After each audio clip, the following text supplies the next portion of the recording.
আসসালামু আলাইকুম, সবাই কেমন আছেন? আশা করতে সবাই ভালো আছেন। আল্লাহর রহমতে আমিও ভালো আছি। ইরাক অ্যান্ড রাভি ব্লগে নতুন একটি ভিডিও নিয়ে আপনাদের সামনে হাজির হলাম।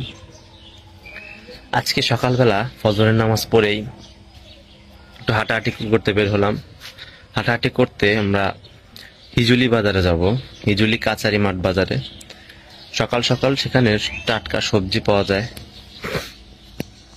এবং কি কি বাজার করলাম, সেখানে কি কি সবজি পাওয়া যায় সবকিছু আপনাদের সাথে শেয়ার করব। চলুন ভিডিও শুরু করা যাক।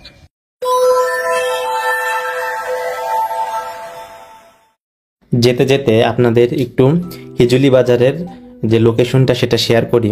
মানিকগঞ্জের যে খান বাহাদুর কলেজ, এটা আমরা কম বেশি সবাই চিনি। এই খান বাহাদুর কলেজের পাশ দিয়ে যে রোডটা চলে গেছে, সেই রোডটার ধরেই 3-4 কিলোমিটার গেলেই হিজুলি বাজার।